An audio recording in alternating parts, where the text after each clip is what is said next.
बार दरूद पाक। और इस जज्बे के तहत, जिस जज्बे के तहत मैं आपकी खिदमत में अर्ज कर रहा हूं, एक बार दरूद पाक। कौन सा जज्बा? कि अल्लाह मैं एक दफा दरूद पाक पढ़ूंगा और एक दफा दरूद पाक पढ़ने पे 10 रहमतें मेरे ऊपर आ गई। मेरे मदीने वाले का फरमान है, खत्म।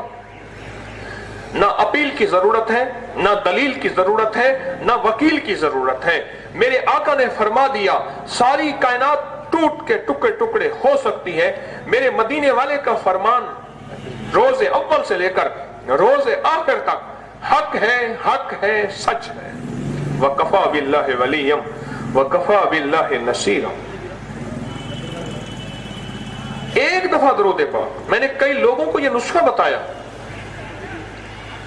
हमारे सिलसिले में जो 3 तस्बीहात हैं, तीसरा कलमा, दरूद पाक, इस्तिगफार, एक एक तस्बीह। मैं कहता हूं एक तस्बीह को इस अंदाज से पढ़ के देखें भाई। तस्बीह जरा इस जज्बे के साथ पढ़ के आज के बाद देखें। आज मुझसे वादा करें, मैं भी आप भी एक तस्बीह पढ़े बगैर नहीं सोएंगे। दरूद आप यकीनन पढ़ते हैं और बहुत ज्यादा पढ़ने वाले वहां बैठे हुए हैं, लेकिन एक तस्बीह जो मैं आपकी खिदमत में अर्ज करूं, इस जज्बे के साथ पढ़ें, इस नियत के साथ पढ़ें, इस शौक के साथ पढ़ें, इस ज़ौक़ के साथ पढ़ें और इस कैफियत के साथ पढ़ें। वो क्या? एक दफा दरूद पाक पढ़ते ही रहमतें मेरे ऊपर 10 रहमतें आ गईं और रहमतों ने मुझे घेर लिया और रहमतों ने मुझ पे साया कर लिया। और फिर अपने आप से कहें कि एक रहमत आ जाए तो सारे जहान के काम बन जाएं, सारे जहान की मुश्किलें टल जाएं और सारे जहान की परेशानियां दूर हो जाएं और सारी मखलूक को रिज़्क, इज्जत, वुसअत, बरकत, राहत, शान और शौकत मिल जाए। और यहां तो 10 रहमतें हैं और जो 100 दफा दरूद पाक पढ़ेगा उसको कितनी रहमतें मिलेंगी? 10 को 100 के साथ करें, 1000। अब सोचे तो सही।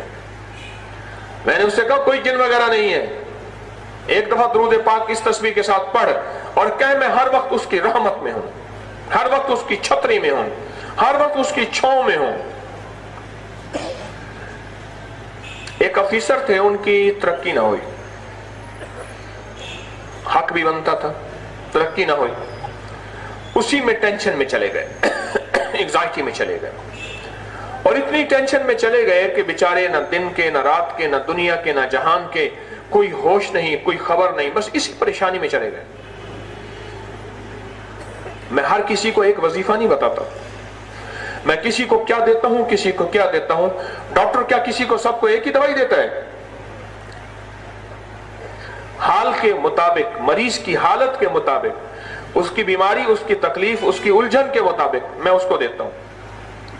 मैंने उससे कहा, मैंने कहा आप बिस्मिल्लाह करके ना दरूद पाक की कसरत करें और दरूद इस नियत से पढ़ें जिस नियत से मैं बता रहा हूं, इस नियत से पढ़ें और फिर आंखों से कमाल देखें।